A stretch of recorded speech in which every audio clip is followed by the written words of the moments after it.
ఎప్పుడైనా ఒకటి కోరుకుంటే రెండు లభిస్తే సంతోషమే కదా. మన సిర్లసీమ 2లో కూడా అంతే. డిటిసిపి ప్లాట్ కొంటే ల్యాండ్ అప్రిసియేషన్ అనేది ఒక లాభం, శ్రీగంధం చెట్ల మీద వచ్చే ఆదాయం మరో లాభం. డబుల్ బెనిఫిట్ ఆఫర్ తో సిర్లసీమ 2. ప్రధానమంత్రి నరేంద్ర మోడీ గారు ఈ ఎన్నికల తర్వాత కాంగ్రెస్ పార్టీ ఉండదు, లేకపోతే చెరమరుగుతుంది, ఏదేదో చెప్తున్నాడు. అంతేకాదు ఈ తెలంగాణ నుంచి మూటలన్నీ ఇతర రాష్ట్రాలకు పోతాయి అంటున్నాడు. మాది 100 రోజులు కూడా కాలేదురా భయ ప్రభుత్వం. మా దగ్గర మూటలు ఎడికేలు వస్తాయి చెప్పు. 10 ఏళ్ళు ఉన్నావు నువ్వు, ఎన్ని మూటలు ఉన్నాయి నువ్వే పంపిస్తావు అందరికీ. ఇవాళ ఎవడైతే నీకు వ్యతిరేకం ఉన్నాడో వాని మీద ఈడీ కేసులు, సిబిఐ కేసులు, మీ పార్టీలో ఉన్నోళ్ళ మీద ఎవరి మీద ఇప్పటిదాకా యాక్షన్ అయిందా చెప్పు.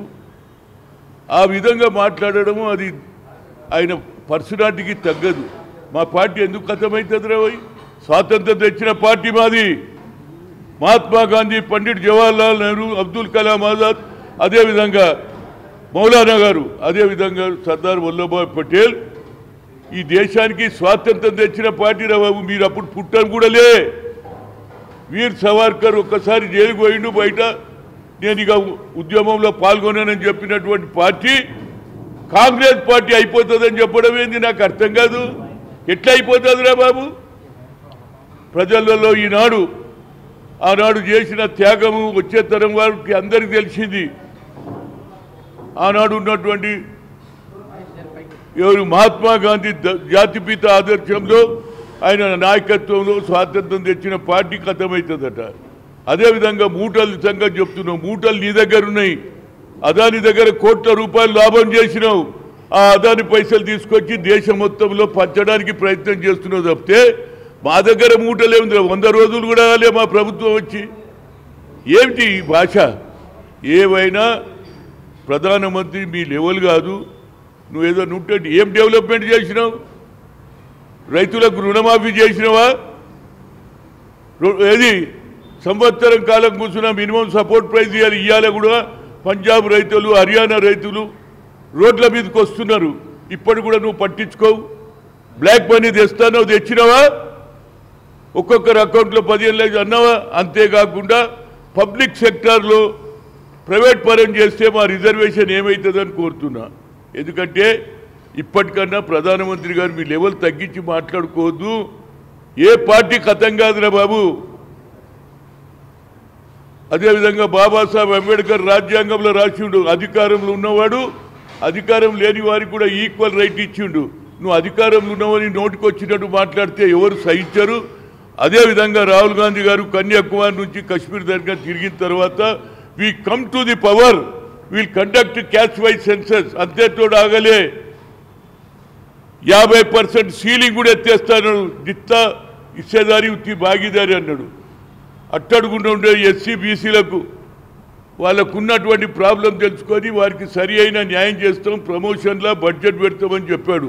అంతేవిధంగా స్వామినాథన్ ఆయనకు భారత్ అంతా ఇవ్వడం గొప్ప కాదురా బాబు. ఆయన రీసెర్చ్ చేసి రైతులకు ఏమేమి నువ్వు చేసినావు ఒక్క పని అన్నా. అదే రాహుల్ గాంధీ అన్నాడు, మేము వస్తే ఏదైతే స్వామినాథన్ చేసినటువంటి కార్యక్రమాన్ని మేము పూర్తి చేస్తాము, రైతులకు సరి అయిన లాభం చేస్తాం, రైతులను ఆదుకుంటాం. ఎప్పుడన్నా రైతుల గురించి మాట్లాడినావా నువ్వు? ఏది మాట్లాడవు. కానీ వచ్చినప్పుడు ఎన్నికలలో రెచ్చగొట్టి మాట్లాడడం, ఎవడన్నా పార్టీలో బలం ఉంటే ఆ బలాన్ని చీల్చేసి నీ పార్టీలో గెలుచుకోవడం తప్పితే ఎక్కడ లేదు. మణిపూర్లో ఈనాడు కూడా లా అండ్ ఆర్డర్ లేదు. ఒక్కరోజనే పోయినావాను. ఎన్నికలకు వస్తున్నావు, 3 రోజులు 4 రోజులు తెలంగాణ, ఆంధ్ర, కేరళ తిరుగుతున్నావు. మణిపూర్ ఎందుకు పోవు? మణిపూర్లో మనుషులు గారా? పేదవాళ్ళు లేరా? ఆడ రక్తపాతం అవుతుంది, మహిళలకు మానభంగం అవుతుంది. మహిళల గురించి బేటీ పడావ్ బేటీ బచావ్ అంటున్నావే. బేటీలకు అన్యాయం జరుగుతుంటే నువ్వేం చేసినావు అని కోరుతున్నా.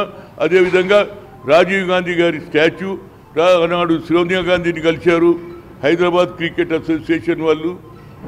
అదే పేరు పెట్టాం కాబట్టి అక్కడ స్టాచ్యూ లేదు. మొన్న జరిగినటువంటి ఏదైతే